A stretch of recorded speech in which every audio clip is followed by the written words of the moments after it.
Hey, don't go anywhere because I'm so proud of myself today. I actually fixed a piece of audio kit, piece of audio gear with these two hands. Hi,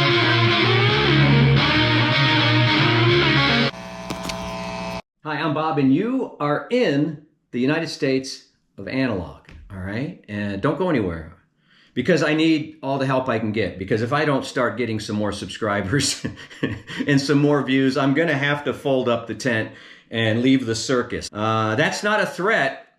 That's whatever's just under a threat, okay? But if you could like, subscribe, hit the notification bell, that would be super cool, and come back because I've got a lot of cool reviews and things in the pipeline for you. So today we're gonna do a little DIY, and I'm kind of proud of myself because I actually I think I fixed a piece of hi-fi gear. Maybe permanently, maybe only temporarily, but it's working today. And I'm talking about my Weem mini streamer. Now I own 3 or 4 Weem mini streamers. I've got a couple minis and a couple of Weem Pros or Wim Pros, take your pick. They're great values in streamers, and the software is great, and I'll talk a little bit about the customer support in just a second. But that's not really what we're here to talk about. We're here to talk about how amazing I am because I fixed an optical port. All right. Now, a lot of equipment these days has a digital optical port. I think it's called a TOSLINK port, and it uses fiber optics and flashing lights. I don't mean to get scientific on you, but you know, it's like lights that flash really fast that go through this like glass cable and fiber optically. And you know, listen, I don't want to bog you down with the science. Anyway, you know what I mean. Anyway, so in my experience, there are 2 types of optical ports. And let me back up and say that optical ports, because they're using light and, you know, using optical fiber optics and things like that, they need to be kept somewhat clean. You got to make sure the dust and the grime and the hair and the belly button lint or anything that, you know, could potentially lodge itself inside the port, you know, you got to make sure that it's all clean and good. So there are 2 kinds of optical ports from my experience, and one has a spring-loaded door. Okay, let's say this is the port. All right, I'm so scientific today. I've got visual aids and everything.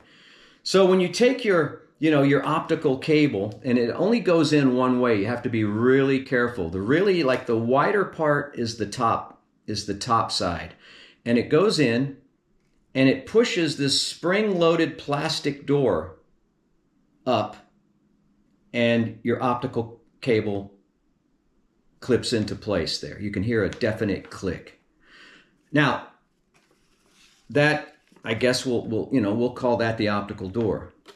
The other optical port uses like a black plastic plug that just snaps in there, and you pull it out when you need the optical port. Now, if I was under oath, and I'm not anymore, but if I was, I would say my favorite type of optical port is the push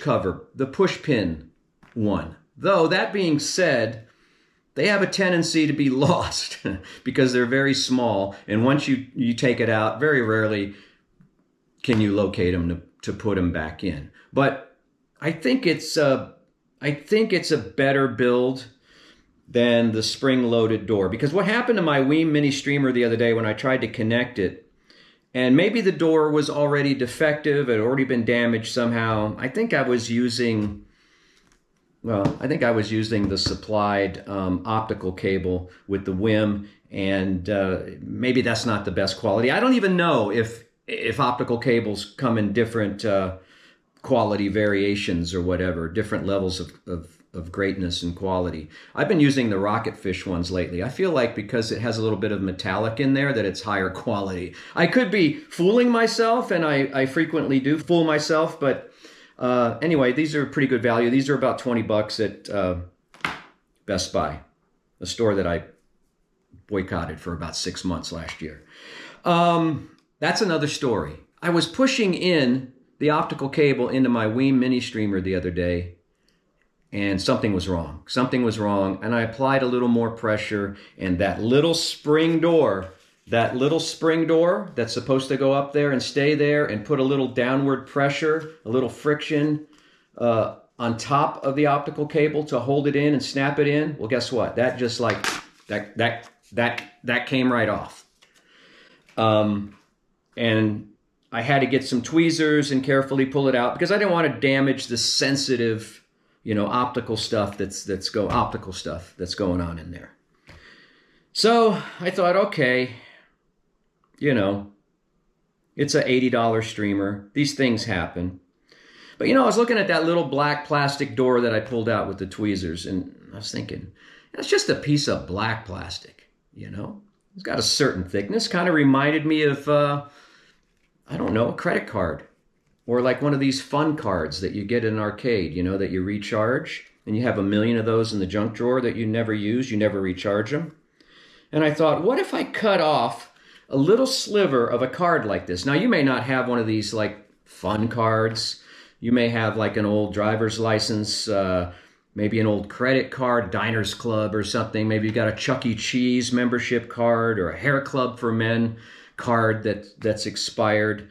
Anything will do. You may have to play around with the thickness of the card a little bit, but I was lucky because the first one I chose was pretty right on thickness-wise. So what I did, I got some heavy-duty scissors, and I just cut a little strip about the width of that door, all right? Which is probably what, maybe a 1/4 inch? I don't know, measure it yourself. I don't have the time or the scientific equipment to do that. And what I did when I cut it is I made it into a little bit of a wedge shape, just in case it was too thick. And I cut it about 1 inch in length because I figured I would need something to grab onto as I stuck it into the port. So this is what I ended up with, ladies and gentlemen. A strip like that, a little bit tapered on the top. This isn't the exact size, I'm just kind of guesstimating here. So what I did is I took this little wedge of fun card plastic and I laid it on top of the optical cable, which is flat on top, and I put a little downward pressure with my index finger, and I carefully pushed everything in together.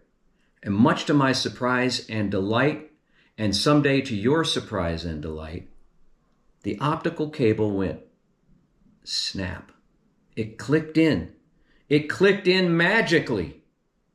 And you can see it here. This is the actual fix. You can't even see the plastic. I guess the piece that I had cut was a little shorter, but it is solid. It's in there, rock solid. I've tested it. It works. Is it going to be permanent? I don't know. But it works for now. Now, that's one happy ending. The second happy ending is I figured, well, I don't know if this is going to be a complete forever ever fix, forever ever. So I reached out to Weem through their customer support line, and I said, hey, this happened. I described the situation. The door broke off or whatever.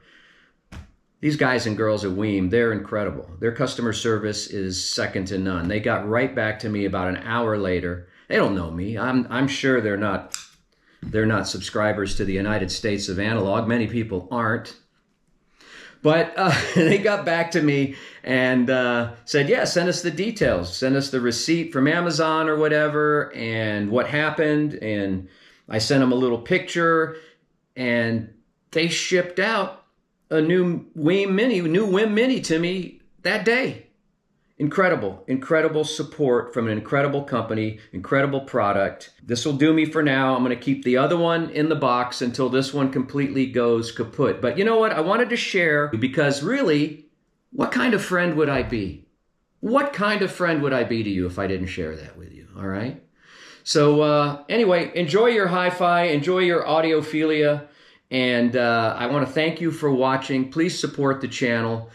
We've got a lot more stuff to come. Who knows? Definitely some reviews and some unboxings and things like that. So we'll see you next time in the United States of Analog. I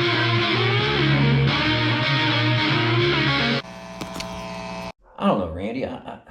It's just not clicking. Something's off. I mean, dogs are barking out there. Kids are, I've always got to retake, you know. I thought I would have 50,000 subscribers by now. Quiet! Anyway, I'm thinking of doing my next video without a shirt on.